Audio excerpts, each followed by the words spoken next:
અંકલેશ્વરમાં પાલિકા માટે ભાજપની સેન્સ પ્રક્રિયા શરૂ કરાઈ હતી। સ્થાનિક સ્વરાજ્યની ચૂંટણી માટે નિરીક્ષકોએ દાવેદારોને સાંભળ્યા હતા।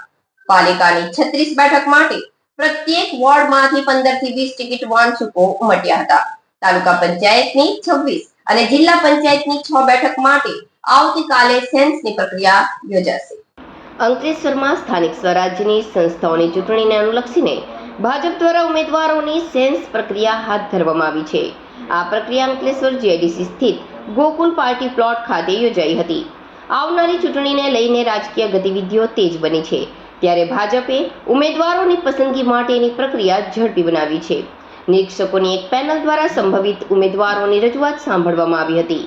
આ પેનલમાં દાહોદના ઈશાન સોની, ગોધરાના નરેન્દ્ર સોની અને ખેડાના મયુર સુથારનો સમાવેશ થાય છે। નિરીક્ષક મંડળે અંકલેશ્વર નગરપાલિકા તેમજ ઝઘડિયા, વાલિયા અને નેત્રંગ તાલુકાના દાવેદારોને અલગ અલગ સાંભળ્યા હતા। સાંજે 6 કલાકે અંકલેશ્વર પાલિકા માટે સેન્સ પ્રક્રિયા શરૂ કરાઈ હતી। પાલિકાની 36 બેઠક માટે નવા જૂના જોગીઓ તથા ભાજપના કાર્યકરો ટિકિટ માટે પોતાનો બાયોડેટા તૈયાર કરી દાવેદારી માટે પોતાના ટેકેદારો સાથે પહોંચ્યા હતા। અંકલેશ્વર અને હાંસોટ તાલુકાના ઉમેદવારોની સેન્સ આવતીકાલે લેવામાં આવશે। દાવેદારોએ પોતાની કામગીરી, લોકપ્રિયતા અને જીતવાની સંભાવનાઓ અંગે વિગતવાર રજૂઆતો કરી હતી।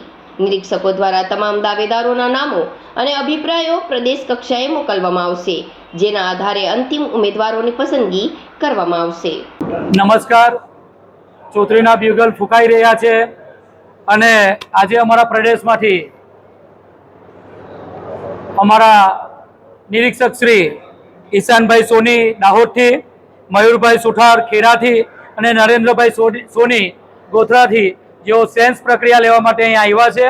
આજે જણાવતા ખૂબ આનંદ અને હર્ષોલ્લાસ સાથે આપના માધ્યમથી જણાવીએ છીએ કે આજે સેન્સની પ્રક્રિયા ચાલુ છે અને એમાં સૌ પ્રથમ ઝઘડિયા મંડળ, ત્યારબાદ નેત્રંગ, વાલિયા અને અંકલેશ્વર શહેરની આજે સેન્સ પ્રક્રિયા રાખેલ છે।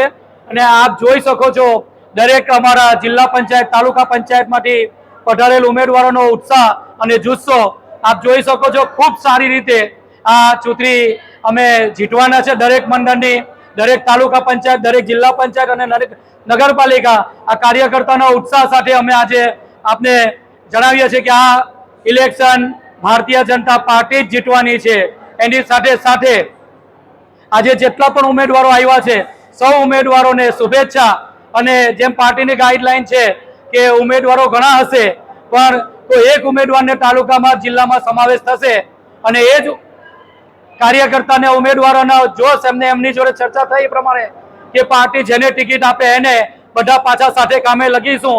અને એક પ્રણાલી છે કે ટિકિટ માંગવાનો હક બધાનો છે, પછી પાર્ટીનો નિર્ણય, સર્વ નિર્ણય આવશે એ બધા પ્રેમથી વધાવીશું અને કટિબદ્ધતા સાથે દરેક તાલુકા પંચાયત, દરેક જિલ્લા પંચાયતના સદસ્ય, નગરપાલિકાના સદસ્ય ભારતીય જનતા પાર્ટીના જીતે એના માટે કમર અને ખંભેથી ખંભા મિલાવીને કામ કરીશું। અને આટલું જ કહી મારી વારીને વિરમું છું। ભારત માતા કી જય, વંદે માતરમ।